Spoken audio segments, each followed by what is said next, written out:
entendu prêcher, j'ai écouté ses conférences, et je suis même allé plusieurs fois dans son bureau pour lui poser des questions. Quand je fus ordonné prêtre à Écône en 1977, Bernard Fellet était encore un petit Suisse qui vivait en bas du chemin. Ayant grandi dans l'ancienne église, je suis arrivé au séminaire de Monseigneur Lefebvre avec plusieurs questions au sujet du pape.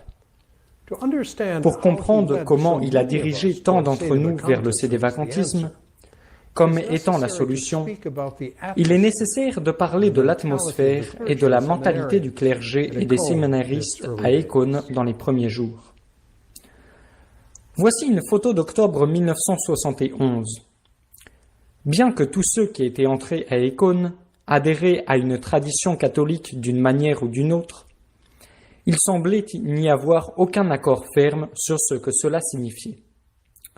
Les uns voulaient que la fraternité soit une congrégation religieuse avec approbation officielle, tout en conservant certaines pratiques traditionnalistes, mais en ne condamnant pas les changements de Vatican II comme non catholiques. C'était le camp des mous. Les autres étaient les durs. Ils voulaient que la fraternité combatte les hérétiques modernistes assis dans les hauts lieux de l'autorité dans l'Église post-Vatican II. Les plus âgés séminaristes américains qui sont entrés à Écône au début étaient des durs. Clarence Kelly et Donald Sanborn en 1971. Daniel Dolan au début de 73, moi-même en 1975 et William Jenkins en 1976. Nous avions tous déjà été dans divers séminaires et ordres religieux aux États-Unis où nous avons vu de près le visage hideux du modernisme et avons riposté et avons été persécutés pour cela. Nous n'étions pas à Écône pour suivre Monseigneur Lefebvre.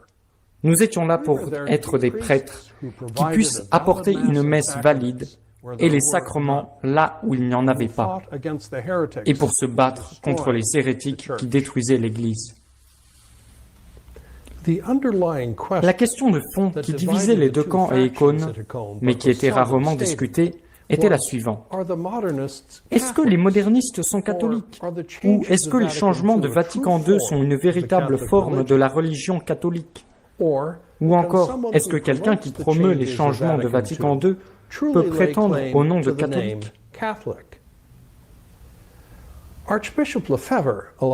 Monseigneur Lefebvre, hélas, n'a jamais définitivement répondu à ces questions et a donné aux deux côtés de quoi se contenter.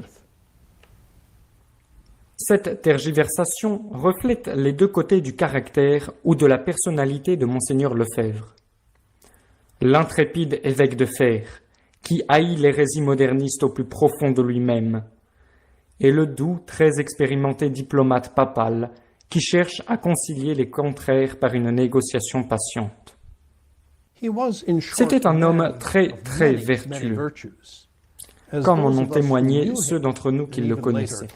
Et même ceux qui plus tard sont entrés en conflit avec lui l'ont suffisamment répété à plusieurs reprises. Quoi qu'il en soit, le refus de Monseigneur Lefebvre d'apporter des réponses définitives à des questions de base a engendré la confusion théologique fondamentale qui frappe la fraternité depuis plus de 45 ans. La fraternité et les fruits amers. Ainsi, les durs furent vidés une année, les mous l'année suivante, et puis vice-versa, au gré de l'état d'esprit de l'archevêque. Pendant ce temps, les seuls clercs qui survécurent à long terme furent ceux qui suivaient la ligne de Monseigneur. Cela ne montrait de loyauté à aucun principe autre que Monseigneur Lefebvre ou la fraternité. Pour eux, Monseigneur était devenu un substitut du magistère de l'Église et son organisation, l'arche du salut. Ils suivaient la ligne de Monseigneur au jour le jour, au gré de ses fluctuations. Bon pape, mauvais pape, pape, pas pape. Ils étaient les vrais disciples de l'archevêque, parce qu'ils s'étaient interdits de penser.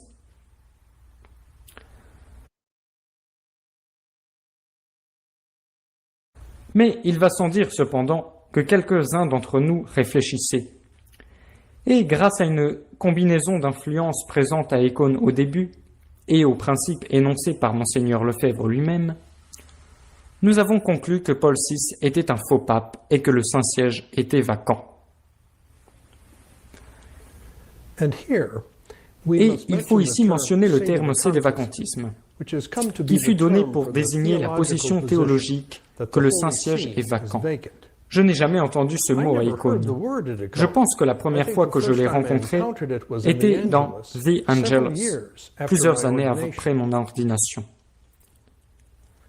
Mais l'idée cachée derrière, à savoir que Paul VI n'était pas un vrai pape, est très répandue parmi les durs à Écône quand j'y étais.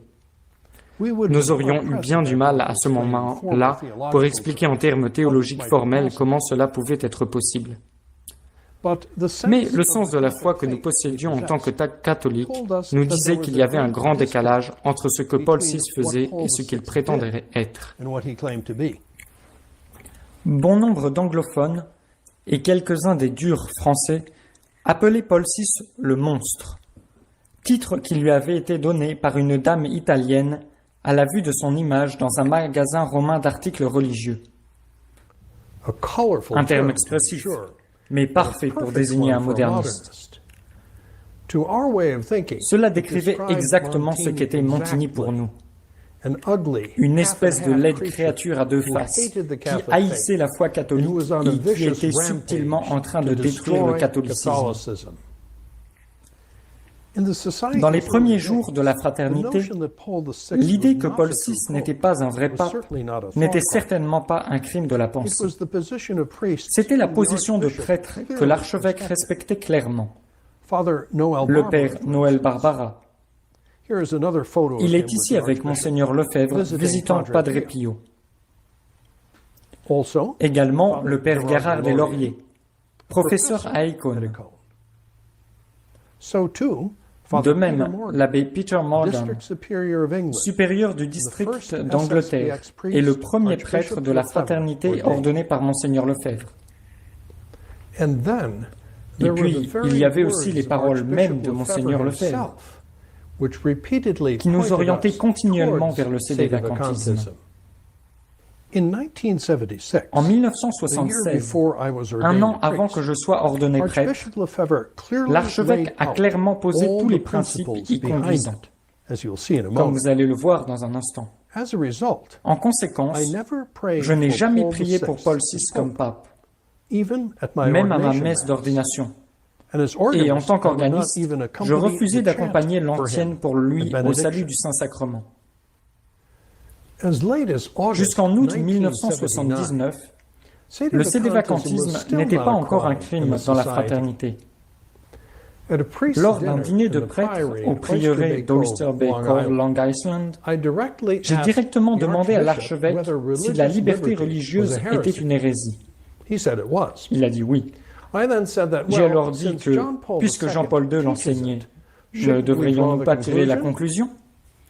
Il a souri à ce que cet Américain effronté demandait et a répondu « Je ne dis pas que le pape n'est pas pape, mais je ne dis pas non plus qu'on ne peut pas dire que le pape n'est pas pape. » Il s'est mis à rire, comme nous tous, parce qu'en français, cela faisait beaucoup de papa-pape.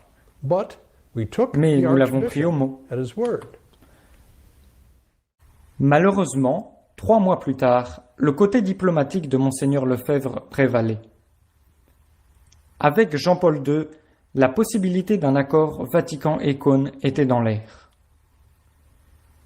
Le 8 novembre 1979, par conséquent, Monseigneur Lefebvre a publié une déclaration disant que la fraternité ne pouvait tolérer en son sein ceux qui ne reconnaissaient pas Jean-Paul II comme pape et qui refusaient de mettre son nom dans le canon, ni ne reconnaissaient la nouvelle messe en latin comme valide. À la fin de mai 1980, Monseigneur Lefebvre nous a rendu visite à nouveau à Oyster Bay. Et puisque nous avons refusé d'adhérer à la nouvelle ligne, il en a expulsé 3 d'entre nous.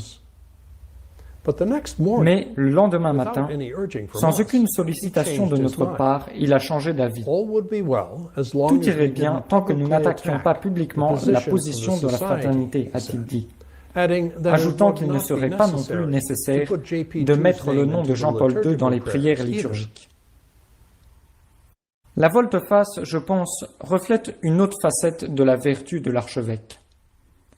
Nous avons supposé que quelques-uns des jeunes Turcs qui le conseillaient l'avaient poussé à nous expulser, mais que son côté bienveillant et paternel, tout à fait considérable, l'avait finalement gagné. Et nous lui sommes très reconnaissants pour cela. Et voilà, Monseigneur Lefebvre a laissé 3 prêtres qui, selon les standards actuels de la fraternité, ont perdu la foi dans l'Église et sont comme des Juifs incroyants, diriger le district nord de la fraternité. 3 ans plus tard, bien sûr, Monseigneur a expulsé 9 d'entre nous de la fraternité. L'enjeu, cependant, n'était pas le sédévacantisme. J'ai déjà raconté cette histoire ailleurs. Même après des conflits ultérieurs publics avec des sédévacantistes, Monseigneur Lefebvre maintenait encore que la position sédévacantiste était potentiellement tenable pour les catholiques, parce que Rome, le mot code de Monseigneur Lefebvre pour le pape, avait perdu la foi.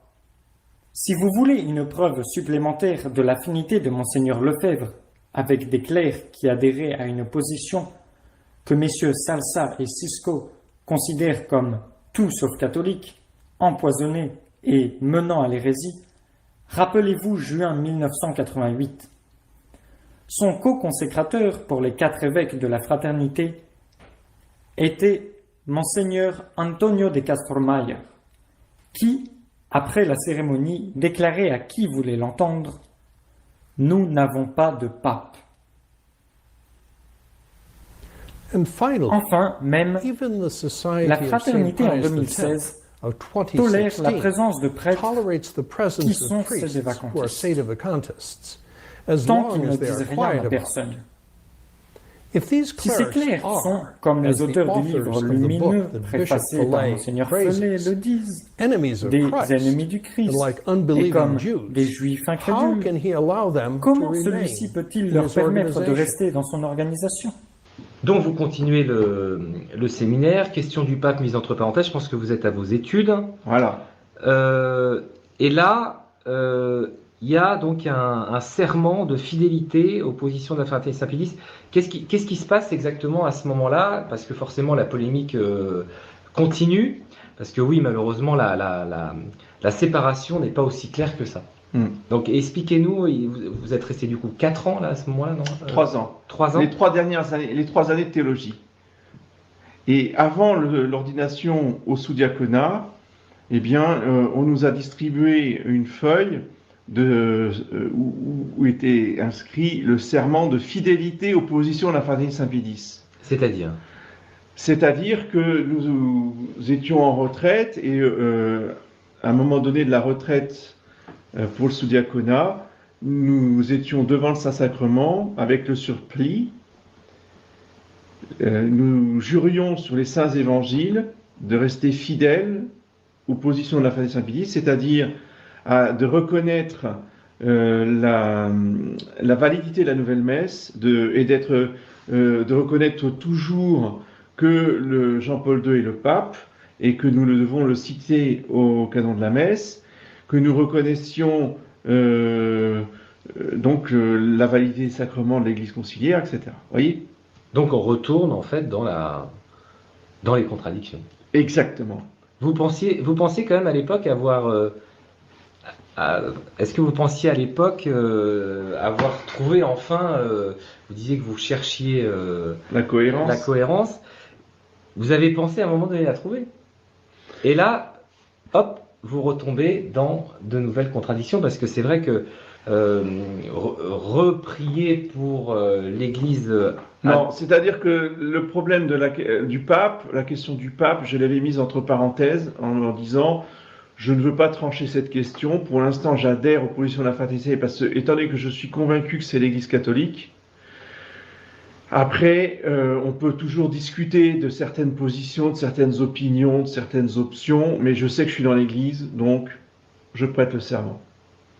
Non, Je n'ai pas d'argument suffisamment fort pour rejeter ce serment. Même si, effectivement, donc le serment de fidélité, pour que nos éditeurs comprennent, rappelez-nous, donc c'est aux saints évangiles, bien sûr, mais donc rappelez-nous, il faut prier pour le pape. oui, il faut citer le pape au canon de la messe, il faut le reconnaître comme le vicaire du Christ. Et à ce moment-là, Je le fais sans arrière-pensée.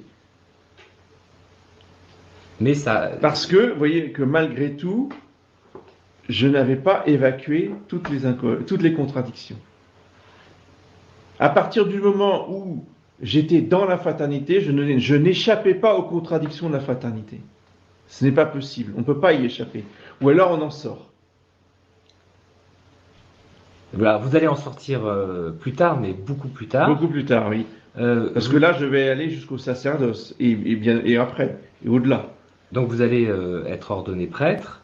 Ensuite, vous allez avoir des responsabilités pastorales. Oui. Et pendant ces premières années, comment vous vivez donc votre ministère? Est-ce que vous êtes en paix ou il y a toujours des choses qui vous perturbent? Au tout début, je suis en paix. Je suis en Suisse pendant 2 ans où toutes ces questions-là ne sont pas abordées, ni par les fidèles, ni par les prêtres. En 1996, je suis nommé en Bretagne, à Dinan, côté de Dinan. Là, je vais exercer le sacerdoce pendant 4 ans. Et là, par contre, je vais être en contact avec des fidèles et avec des prêtres qui prennent des positions tranchées sur la question du cédévacantisme. Puisque je vais succéder à M. l'abbé Palladino, qui était vicaire donc au prieuré avant que j'arrive et qui avait été renvoyé de la fraternité justement pour cause de cédévacantisme. Donc j'ai été tout de suite confronté à cette polémique de nouveau, mais de façon très intense quand je suis arrivé en Bretagne. Et ça m'a obligé, par rapport à certains fidèles qui me posaient des questions, qui me demandaient ce que j'en pensais, ils m'ont un peu contraint, si vous voulez, à réétudier les choses. C'est là que je me suis penché de manière sérieuse sur cette question du pape et sur cette question du magistère de l'Église. Est-ce que le magistère ordinaire du pape et de l'Église est infaillible ou pas? Donc, jusque-là, dans la fraternité, on nous enseignait que le magistère ordinaire n'était absolument pas infaillible.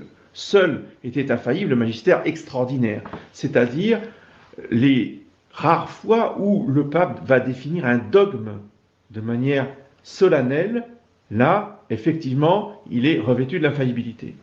Mais ce sont les seuls moments dans l'histoire de l'Église où le pape est infaillible, c'est-à-dire 1 ou 2 fois dans un siècle, quand un dogme est défini. Tout le reste du temps, pendant 99 ans, le pape n'est pas du tout infaillible. Ça, c'était la position de la fraternité Saint-Pilice. Donc, j'ai dû vraiment chercher des textes, des analyses de théologiens, en particulier du père Barbara ou autres, qui m'expliquent les choses. Alors vous êtes prêtre en Bretagne, Oui. et là on vous demande quelque chose qui vient heurter un petit peu votre conscience. Oui, qui est donc éclairé désormais de la doctrine infaillible de l'Église.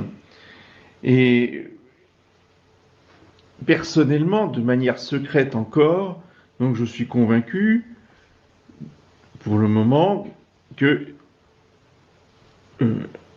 Jean-Paul II ne peut pas être le pape. Parce que s'il est le pape, il est forcément infaillible dans son magistère ordinaire. Or, il est évident que dans le magistère ordinaire, Jean-Paul II écrit et dit des hérésies, donc il n'est pas infaillible, donc il n'est pas le pape. Et donc, j'ai conscience de ça, j'ai la conviction de cela. J'applique tout de suite la conséquence pratique de ne plus citer Jean-Paul II au canon de ma messe, ni l'évêque du diocèse. Et arrive le jubilé de l'an 2000, où Jean-Paul II demande à ce qu'on fasse des démarches, des prières dans les églises cathédrales en particulier, pour obtenir l'indulgence plénière du jubilé. Donc un jour, mon prieur vient me trouver en me disant que je devais emmener mes fidèles de Saint-Brieuc à la cathédrale de Saint-Brieuc en demandant l'autorisation au curé de réciter le chapelet en commun afin de recevoir l'indulgence du jubilé. Et là, je lui dis, bah, écoutez, d'abord, je n'ai rien à demander au curé de l'église conciliaire, et ensuite, pour obtenir la grâce du jubilé, faudrait-il encore qu'il y ait un jubilé? Pour qu'il y ait un jubilé, il faut qu'il y ait un pape. C'est que. Voilà. Et il me répond à cela, donc vous êtes cédévacantiste, donc vous serez renvoyé de la fraternité. Je dis, ben, il arrivera ce qu'il arrivera, moi je vous dis, il n'y a pas de jubilé, il est hors de question que j'aille demander quoi que ce soit au curé de l'église conciliaire. Et à ce moment-là, est enclenché tout un processus, j'ai été dénoncé au supérieur, et s'enclenche le processus de l'exclusion avec une convocation à Paris pour rencontrer le supérieur général qui était à l'époque non plus l'abbé Schindberger, mais Monseigneur Felet. Alors racontez-nous cette... Alors, c'est une rencontre ou c'est un tribunal? C'est annoncé comme une rencontre. Donc j'y vais comme un fils va rencontrer son père. Et lorsque j'ouvre la porte, je me trouve face à mon juge et je n'ai pas d'avocat. Il était tout seul ou il y avait du monde avec lui? Il y avait tout le personnel d'un tribunal, c'est-à-dire il y avait un procureur qui était le supérieur district, il y avait un greffier qui était le secrétaire du district, et il y avait lui qui tenait le rôle du juge. Et moi, j'étais seul, sans avocat, puisque non prévenu que j'avais affaire à un tribunal. Et donc, comment ça se passe? Très mal. Très mal, puisque, évidemment, Monseigneur Felet est très fâché que j'ai ces positions après avoir quitté la fraternité, être revenu, avoir adhéré à la Fraternité Saint-Pierre. Maintenant, eh bien, j'adhère à la thèse opposée, donc il est très très fâché. Il discutera avec moi pendant 3 heures pour essayer de me faire changer d'avis. Et de guerre lasse, il me dira au bout de 3 heures, bon écoutez, pensez ce que vous voulez, soyez cédévacantistes si vous voulez, je vous demande qu'une seule chose, taisez-vous, ne dites rien et vous restez dans la fraternité. Et moi je lui dis, Monseigneur, ça c'est pas possible. Si on me pose des questions, je suis obligé de répondre, je ne peux pas mentir. Il m'a dit, puisque c'est comme ça, vous partez. Et donc je suis parti. Et donc, vous voilà de nouveau en partance de la Fraternité Saint-Pilice. Voilà. Et donc, on va revenir quand même un petit peu à ce que vous demandez, Monseigneur Felet, c'est-à-dire que, pour que les auditeurs comprennent bien, c'est que vous aviez le droit, en fait, de pas, et ce que font, c'est un constat, ce que font certains prêtres de la Fraternité Saint-Pilice aujourd'hui, c'est-à-dire que lors de la canon de la messe, qui est cité en silence, eh bien, on vous demandait donc de ne pas citer le passage de l'union. Donc c'est la raison pour laquelle on dit que les messes sont non unacum. Mais par contre, vous dites à personne. Voilà.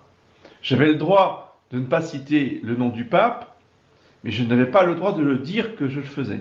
C'est-à-dire le dire peut-être en prédication, lors d'un sermon. Non, même en privé, même de manière totalement privée, je n'avais pas le droit de le dire. Donc c'est sûr que ça, c'est une position qui est intenable. Qui est intenable et qui est un mensonge, tout simplement. On me demandait de vivre quotidiennement en mentant aux fidèles. Et donc ça, c'est des choses qui sont demandées, vous croyez, à certains prêtres de la fraternité? Bien sûr, ils sont demandés et qui sont acceptés par ceux qui sont restés dedans, tout en étant non unacum. Et donc personne ne sait.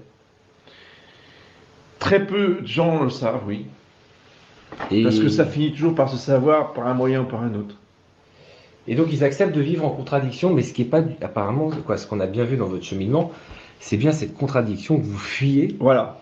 Et c'est sûr que donc avoir cette position non unacum et pouvoir le dire à personne, voilà encore une contradiction de plus. Oui. Et vous préférez donc partir. Je crois que ça doit être un déchirement quand même parce que vous avez. Oui, mais c'est aussi sauver, j'allais dire sauver ma peau. C'est-à-dire que vivre dans de telles contradictions, c'est soit tomber malade, soit, oui, c'est s'autodétruire. Moi, je ne voulais pas rentrer dans ce processus d'autodestruction, donc j'ai préféré vivre dans la cohérence, quel qu'en soit le prix.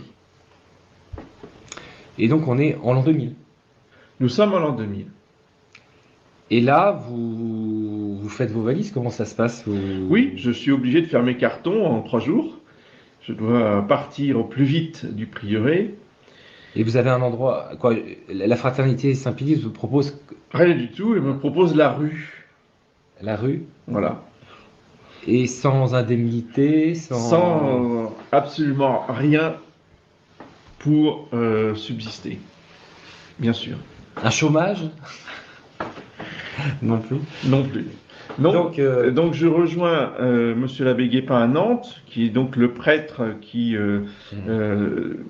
adhérait à la position catholique, je dirais, depuis le début des années 80. Monseigneur Lefebvre qui nous disait c'est le chef des modernistes.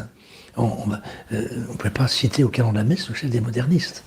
Et une parenthèse importante, il faut que vous sachiez que dès ce moment-là, moi jamais je m'en suis caché auprès de Monseigneur Lefebvre, je lui devais cette reconnaissance et cette, en regard du sacerdoce qu'il m'a donné, de ne rien lui cacher, tout était clair et net, et je lui disais, je ne cite pas au canon de la messe Paul VI, je ne peux pas faire une chose pareille, puisque vous-même, vous nous dites que c'est le chef des modernistes.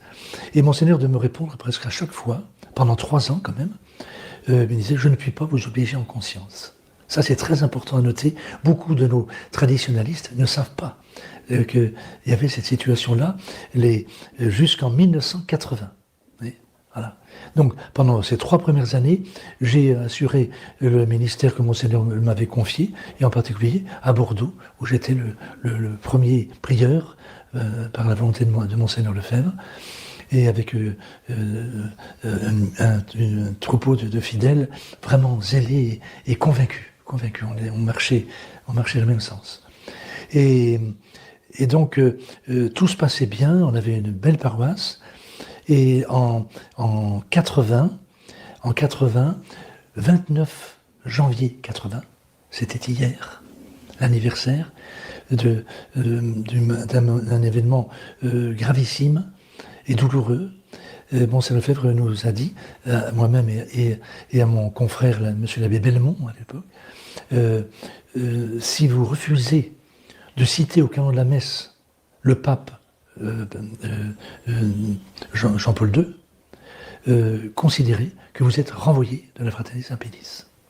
Jusqu'à présent, pendant presque 3 ans, il acceptait, il tolérait notre attitude, disant « je ne peux pas vous obliger en conscience ». Mais il s'avère que, à partir de janvier 80, Monseigneur Lefebvre espérait obtenir une reconnaissance canonique de sa fraternité Saint-Pédis auprès de Jean-Paul II. Mais voilà, au Vatican, on lui dit, écoutez, on est tout disposé, mais vous avez, à l'époque, c'était 3 ou 4 prêtres, jeunes prêtres, qui refusent de citer au canon de la messe le Saint-Père. Et ça, c'est impossible, ça ne peut pas durer comme ça. Tant qu'il y a cet obstacle, vous ne pourrez pas donc recevoir la reconnaissance canonique de la fraternité Saint-Pédis. Et Monseigneur Lefebvre a cédé à cette forme de chantage, c'est du chantage, ou c'est combinationné avec le Vatican. Et donc, il nous a fait venir pour nous mettre devant la situation. Voilà, donc si vous citez Jean-Paul II, vous restez dans la fraternité Saint-Pédis, vous continuez votre ministère comme avant. Sinon, si vous refusez, vous quittez, vous êtes renvoyé. C'était dur, je peux vous dire. Mais après, ça fait quand même plus de 40 ans de ça, ça fait 42 ans exactement, c'était l'anniversaire hier, à la Saint-François de Sales. Je ne regrette rien. Bien au contraire, quand je vois la situation actuelle de Frères Saint-Pédis, où ça va, il y a eu à Dia, il y a des courants de pensée très différents, des situations intenables, insupportables, des confrères de Frères Saint-Pédis qui m'ont bien connu au séminaire, qui viennent me visiter à Nantes en cachette, et qui me disent leur désarroi, leur confusion, et combien, et qui approuvent même l'attitude que j'ai eue, qui était douloureuse, mais qui était tout simplement le témoignage de la foi. Voilà. La position doctrine de la fraternité, c'est une position vraiment très délicate. Ils se veulent, d'abord, c'est un premier point, ils se veulent suivre exactement l'attitude doctrinale de Monseigneur Lefebvre. Bon. Mais c'est un petit peu compliqué, parce que Monseigneur Lefebvre, en effet, a fait des démarches auprès du Vatican à de nombreuses reprises pour essayer de faire reconnaître son séminaire, son œuvre, par le Vatican moderniste.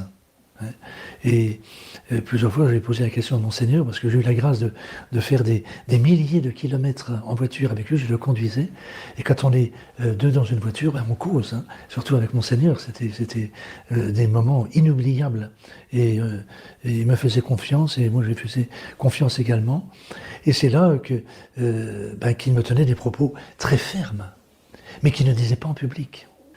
Et je lui dis, Monseigneur, mais qu'est-ce que c'est que cette histoire de sosie de Paul VI ? Monseigneur me répond, indigné, pas contre moi, mais contre ceux qui racontaient ces calembres d'aine.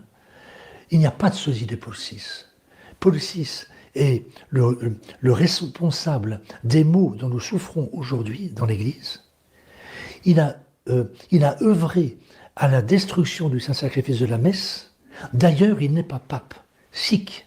Ça, c'est des propos que je ne veux pas oublier. J'ai encore une intonation de la voix de Monseigneur dans la tête.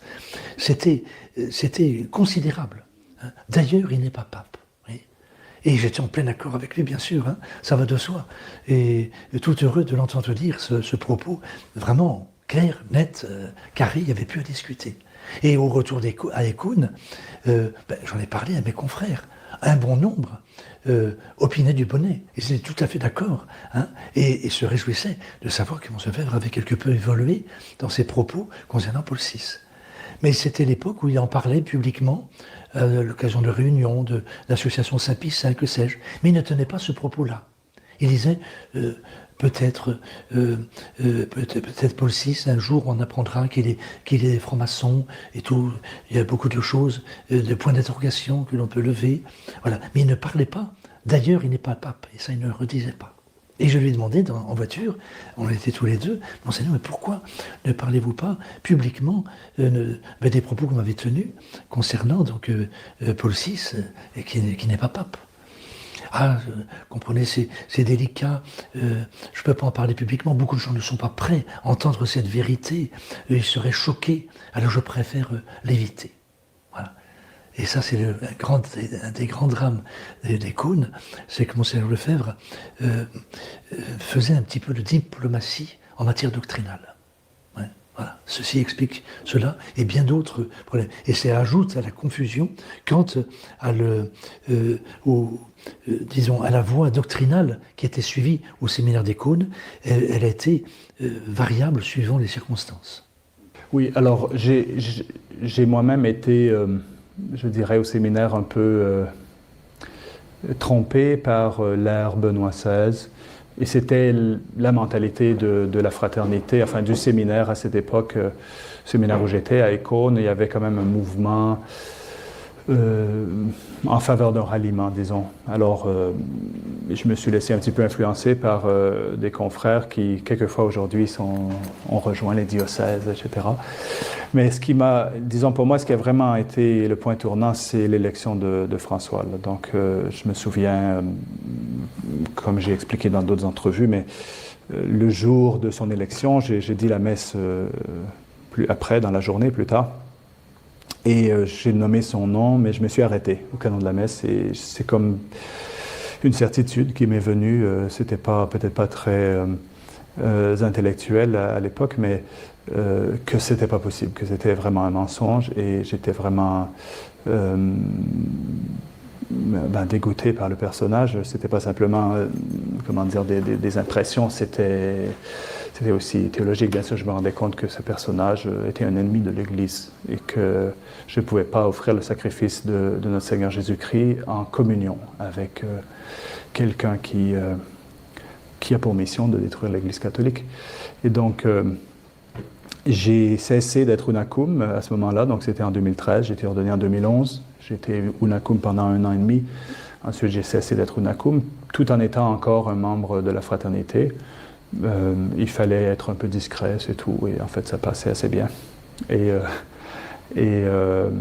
Mais je crois que ça a fait son chemin en moi, donc c'est-à-dire que ça m'a permis bon, d'abord, je pense que les grâces sont venues parce que c'était quand même un geste dans le sens de la vérité et de l'honnêteté, tout simplement.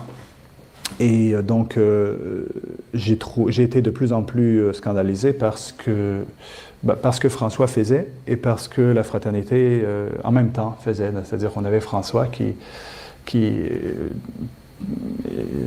des gestes de plus en plus graves. Et on avait la fraternité qui faisait des gestes de rapprochement comme en parallèle. Je veux dire, bien sous Benoît XVI, ça pouvait se comprendre, mais sous François, là, c'était vraiment exagéré, c'était pas possible. Et donc,